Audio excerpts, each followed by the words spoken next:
Movements in the price of silver, like we are seeing today, have become all but commonplace. However, nothing is routine about what we are seeing in the precious metals markets in general, and silver specifically. And I'm going to talk about what's going on with the markets today and why this is not the end of silver's move to the upside as we explore.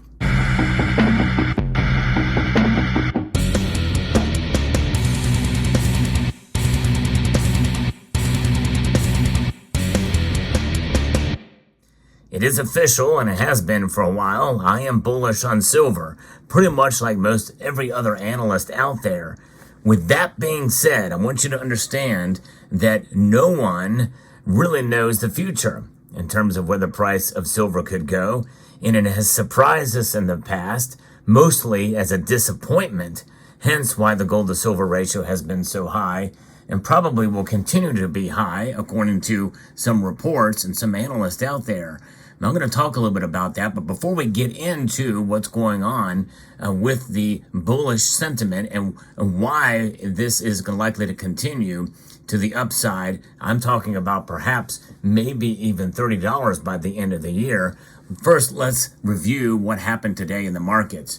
Moments before the markets close, we have silver rising almost $1 today. That's 3.38% here. That's 94 cents increase today to $28.88. That's 12 cents shy of $29. Now remember, we did see $29 last Friday for a while, and then it kind of got smacked right back down again. And for your edification, we're also looking at gold. It's up $40 a day, but it is only up 1.71% to $2,383.90. That's about $16 shy of $2,400 again. I think we're going to see that number again fairly soon. Platinum and palladium are both down, and rhodium has ticked up $50. Gold to silver ratio is now trading at 82.8. We're going to talk about the gold to silver ratio here in a moment. But first, let's talk a little bit about, why is this sentiment here we're looking at for silver? Well, if we look at what silver's been doing this year, it's up. Think about this. It's up 20%, over 20% just this year alone. That is big news, folks. That is something we can celebrate for those of you who've been longing for this. Now, if you are a buyer of silver, well, more than likely, you would much rather see prices go down so you can buy more. There are those of us who believe in the metal kind of no matter the price, and I am one of those. Although, again, it has been discouraging to see the price languish for some time. But one thing I'm reminding viewers this year, no matter the price, and yes, we can celebrate these price moves, but no matter the price of silver and gold, we should understand that its value far transcends its price. Because what is price? It's a measurement of the proposition of trade in the markets based off of the dollar. But what is the dollar? The dollar essentially is a Federal Reserve note that is based off of debt. This note is legal tender for all debts, public and private. It is a debt instrument, and really has been since the inception of the Federal Reserve Act on December the 23rd, 1913. Since then, it has lost between 98 and 99% of its value. A dollar back then is now worth about 2 cents today. Let that sink in. This silver certainly has kept up and has surpassed that type of price structure, that price loss. Silver maintains its value. None of this silver here is worth any much less than what it was back then. In fact, if anything, it has kept up with inflation. For the most part, there are exceptions, and it depends on how and when you buy it. There's a caveat, and there's nuance to pretty much everything out there. In the end, you are going to preserve your wealth depending on how and when you buy. Wealth preservation really is personal for each person. There's ways to lose big time on silver, and there's ways to actually profit from silver too. And I'm talking about just bullion here, which is precisely why I want to show just bars. These really do not have much value outside of just their weight for most of the market. But 20% increase that we're seeing in silver price this year. Something to celebrate and unusual for sure. So what's going on here? Why is most of the market bullish on silver? Well, a lot of it has to do with psychology. Whenever we're seeing that type of gains in just the first part of the year, typically sentiment does move more towards the bullish factor. But I think some of this is definitely warranted. Silver market's undersupplied, according to ANZ. Volatility has picked up in the precious metals market, and we've seen that a lot here recently. But one new trend that is emerging as the silver market wakes up and starts to outperform gold. In a report that has been just published, commodity analyst at ANZ said that silver still has a significant potential even after hitting a solid resistance, and we saw it just a dime short of $30 on just this past Friday.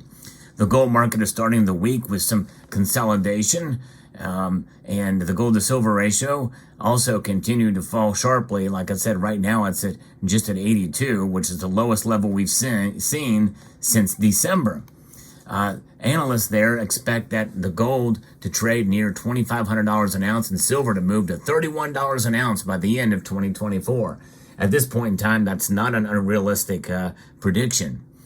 They expect the gold to silver ratio to normalize to 80 by the year end of 2024 after hitting a high of 91 in February of this year, according to senior commodity strategist Daniel Hines and his team at the Australian Bank that he has written here.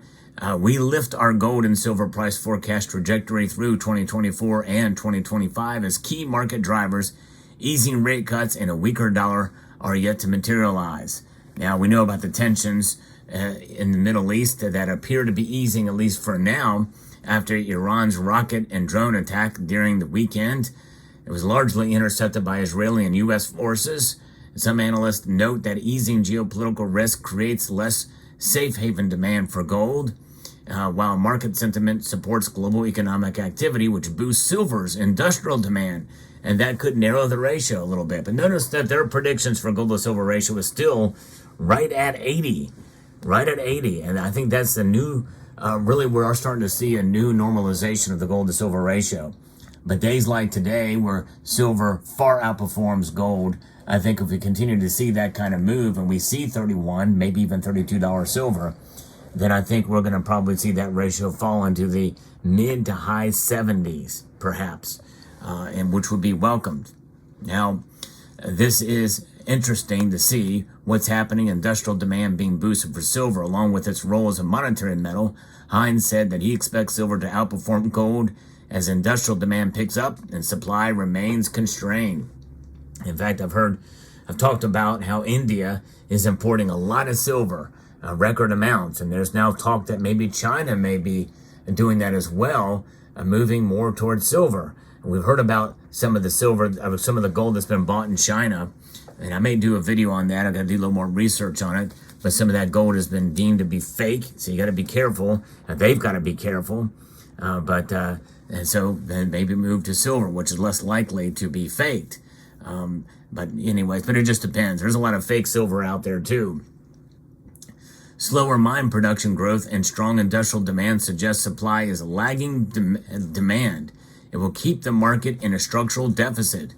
An upturn in the electronic cycle and potential demand growth from the solar sector bodes well for silver's industrial consumption, although they're saying that some of that has waned back a bit too, according to a new report from Heraeus. I think that solar demand is normalizing a bit, or waning, or lacking a bit this year. So there's a lot of different things. An undersupplied market leaves room for further withdrawal of above-ground inventories from the London Bullion Market Association and exchanges, and I've documented those on this channel before.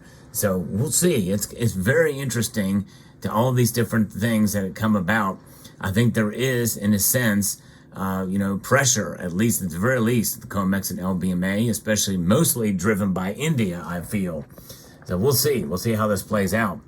Multi-year low stocks along with negative market balance warrant higher silver prices. And many people feel like it's about time long overdue to see these kind of movements in silver's price, considering how long they've had to wait. We've had to wait for silver to really break out here. And I really don't think we've seen the breakout, the big breakout that many people expect yet. Could that happen? Yes, it could happen. I don't know what that's going to look like, how much volatility is going to be behind that. I think that if we were to see more days like this where we see $1 per day move in the price of silver, you're going to see snapbacks. I think that's what I'm going to be calling them now, snapbacks. It's just like very reactionary, very, very quick in time. Smackdowns in price. Many people attribute to suppression, but they don't do that when the price snaps up dramatically, like today. I mean, you think about it. A well over 3.3% climb in one day is radical. That's a huge surge in silver's price. People don't attribute that to manipulation, especially if it happens very, very quickly. But when you think about it, there's a lot of volume that's happening during that time too. And that could be manipulative volume as well during that time. Right now, as I'm looking at the charts, the volume is really decreased, but we are getting near the end of the trading day, and there is some subsidization of the price. It's fallen back a bit here. So, it's what I do on this channel is I like to bring you the latest news on what's going on in the markets. And if you find this video informative, insightful, and educational, I hope you will consider subscribing to the channel if you haven't done so already, and press that like button right there if you find value in the content I provide here on this channel. So with that being said, I'd like to extend a multitude of gratitude to each and every one of you for taking the time to watch, and to encourage you to please rate, share, comment, and subscribe.